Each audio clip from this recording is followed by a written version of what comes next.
नमस्कार, आदाब, सत श्री अकाल। मैं हूं अमन गुप्ता और आप देख रहे हैं ई न्यूज। जैसा कि ये विदित है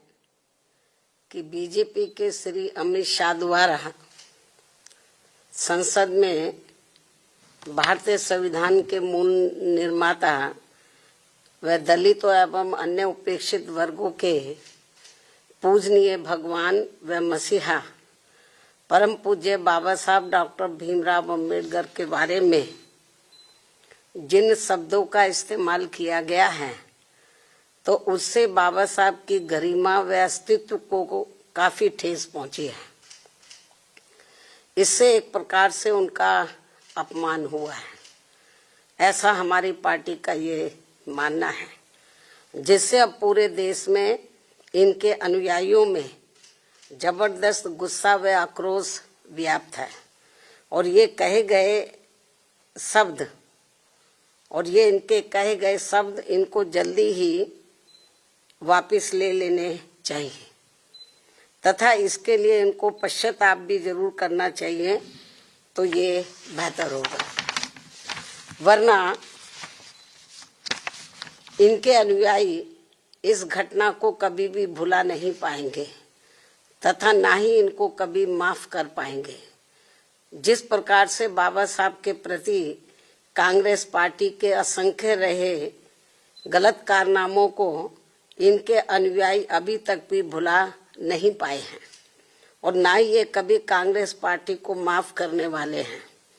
चाहे ये अपने कितने रंग ढंग व चाल आदि भी क्यों ना बदल लें। इतना ही नहीं बल्कि कांग्रेस पार्टी ने बाबा साहब के देहांत के बाद तो इनके नाम को वह संविधान निर्माण में रहे इनके अहम योगदान को भी इतिहास के पन्नों से मिटाने की भी पूरी कोशिश की है। हालांकि अपने इस मकसद में ये पार्टी अब तक जरूर कामयाब हो जाती, ये कांग्रेस पार्टी अब तक जरूर कामयाब हो जाती यदि बाबा साहब डॉक्टर भीमराव अम्बेडकर के देहांत के बाद इनके अधूरे रहे कारवा को आगे बढ़ाने के लिए मान्यवर श्री कांशीराम जी अपना पूरा जीवन समर्पित करके वे आगे नहीं आते, जिसको मंजिल तक पहुंचाने के लिए मुझे भी अपनी पूरी जिंदगी समर्पित करनी पड़ी है। इसके साथ ही मान्यवर श्री कांशीराम जी ने बाबा साहब के संघर्ष व इनके कारवा को खत्म करने वाली कांग्रेस पार्टी के सभी साम दाम दंड भेद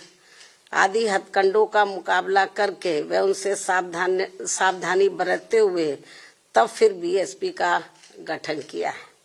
जिससे अब कांग्रेस, बीजेपी व अन्य सभी जातिवादी एवं संकीर्ण मानसिकता रखने वाली पार्टियां किस्म किस्म के हथकंडे इस्तेमाल करके कमजोर करने में लगी है। जबकि यूपी में 4 बार बीएसपी के नेतृत्व में रही सरकार ने जिस प्रकार से यूपी की राजधानी लखनऊ में व दिल्ली के नजदीक नोएडा में भी बाबा साहब डॉक्टर भीमराव अम्बेडकर के सम्मान में अनेकों भव्य व ऐतिहासिक स्मारक, संग्रहालय व स्थल आदि बनाए हैं, साथ ही इनके नाम पर यहाँ अनेकों जनहित की योजनाएं शुरू की गई हैं। नए जिलों के नाम आदि भी रखे गए हैं, जिनमें से बाद में काफी कुछ को समाजवादी पार्टी की सरकार ने बदल भी दिया है, जो इस पार्टी की बाबा साहब के प्रति इनकी नफरत को भी दर्शाता है, जो अब कांग्रेस के साथ मिलकर इनके सम्मान की हवाई बातें कर रहे हैं। इसी प्रकार इन वर्गों से जुड़े अन्य संतों, गुरुओं व महापुरुषों आदि को भी पूरा आदर सम्मान दिया गया है, जिससे अब कांग्रेस व बीजेपी आदि की नींद उड़ी हुई है।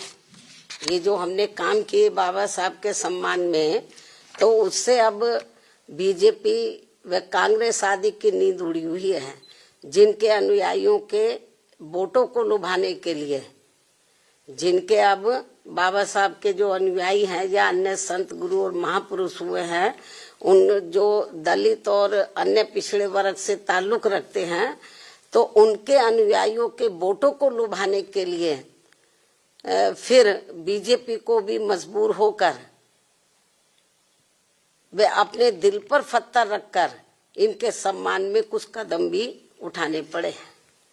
और अब कांग्रेस पार्टी भी बाबा साहब के दलित व अन्य उपेक्षित वर्गों के वोटों को लुभाने के लिए आए दिन किस्म किस्म की सियासत करने में लगी है। और इसी क्रम में कांग्रेस पार्टी अब इस कोशिश में लगी है कि श्री अमित शाह के मुद्दे पर कुछ न कुछ दलितों का वोट जरूर बटोर लिया जाए।